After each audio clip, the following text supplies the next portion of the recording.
हजरात एक जरूरी ऐलान सुनो, खुदा के वास्ते फाकों में मर जाना, कभी हराम का लुक्मा अपने अंदर ना उतारना। एक सहाबी के घर के अंदर फाका आ गया। पहले दिन घर शाम को आया और आके कहने लगा बीवी से, मेहनत तो बड़ी करके आया, मजदूरी तो बड़ी तलाश की, लेकिन मिली कोई नहीं। अल्लाह अकबर, क्या करूं? घर वाली कहने लगी कोई बात नहीं, कल खिलाया था, आज नहीं खिलाया तो कल अल्लाह फिर खिला देगा।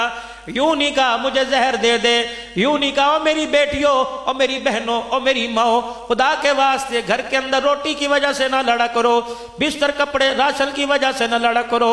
ये अल्लाह अकबर, ये कोल्लू की बैल की तरह सुबह रेडियल घसीट घसीट कर धक्के लगा लगा के आया। मुकद्दर में नहीं था, आटे की थैली तो कहां से लेके आता? मियां बीवी तो एक गाड़ी के दो पहिए होते हैं, अगर खाली हाथ आता तो हौसला दे के इसका कलेजा इतना बड़ा करती, सारे दिल की थकान ये भूल जाता। लेकिन क्या करूं, कदम कदम पे डिप्रेशन के इंजेक्शन लगाए, रोटी खाते हुए ताने दिए, पानी पीते हुए ताने दिए, करवटे बदलते हुए ताने दिए। ये इतना डिप्रेशन अपने दिमाग के ऊपर ले गया। लोगों ने कहा हार्ट अटैक हो गया, लोगों ने कहा ब्लड प्रेशर हो गया, लोगों ने कहा शुगर लो हो गई। रब्बे काबा की कसम, सारी रात जो रोटी पकाते हुए, रोटी खिलाते हुए, बिस्तर पर लिटाते हुए बीवी बदकलामी करती रही, उसका दिमाग पर इतना असर हुआ, मोटरसाइकिल चलाते हुए आंखों के अंधेरा आ गया, गाड़ी दिमाग गाड़ी दरख्त को जा लगी, दुनिया से चला गया।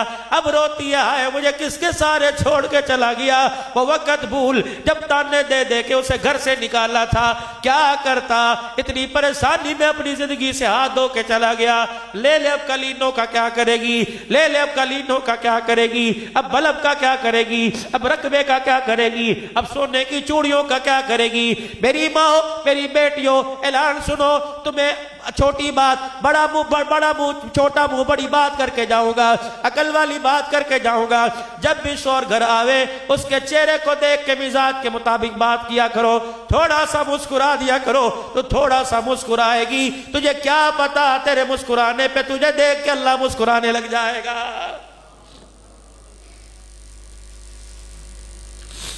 शेख साहब सारी दुनिया के बड़े डॉक्टर एक मेज पे चारों तरफ बैठ गए। उन्होंने कहा हमारे कलम की स्याही खत्म हो गई, हमारे कागज खत्म हो गए, पैड खत्म हो गए, कितने बीमारियों के नुस्खे लिखे। हमने 200 रुपए फीस से शुरू किया, 50 रुपए टोकन से शुरू किया, 20 रुपए टोकन से शुरू किया। ये टोकन बढ़ता बढ़ता 5000 रुपए का आ गया। लाइनों में लोग खड़े हैं, रोटी खाने को पैसे नहीं, चेकअप कराने के लिए पैसे हैं। सारे डॉक्टर सर जोड़ के बैठ गए। उन्होंने कहा वजह क्या है, किस वजह से बीमारी आ रही है? तो एक कागज पर सारे डॉक्टरों ने दस्तखत कर दिए, कह रहे लोग बीमारी से नहीं मर रहे, घरेलू टेंशन की वजह से मर रहे। औलाद की जवानी बिखरने का दुख, बीवी की आवारा जुबान होने का दुख, बेटियों के सर से दुपट्टा उतरने का दुख, बीवी के बदकलाम होने का दुख।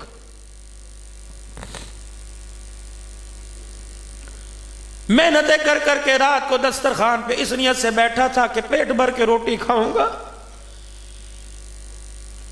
बेटे की बढ़ती हुई मूंछों को मरोड़ी देते देखा, खुदा की कसम रोटी का टुकड़ा हाथ से छूट गया। बेटी को देखा, सर तो क्या गला खोल के बाप के सामने आ गई। बाप शर्मिंदा हो के आंखें नीची कर बैठे।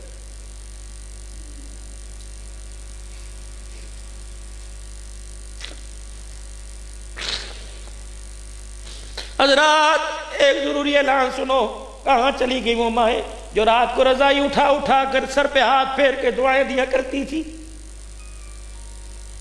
कहां चले गए वो घर के दस्तरखान के अम्मा एक रोटी के 4 टुकड़े करके सबको दिया करती थी? और बच्चे को रोटी खाता देख के क्या करती थी? माशाअल्लाह, दूधो नहा पूतो पलो। क्या करती थी? मैं वारी जाऊं, किसी की नजर न लगे। माँ की एक एक दुआ का ईमान पर हमारे सीने पर असर हुआ करता था। रोटी खाने वाली कभी राबिया बसरिया बना करती थी, रोटी खाने वाला कभी अब्दुल कादिर जिलानी बना करता।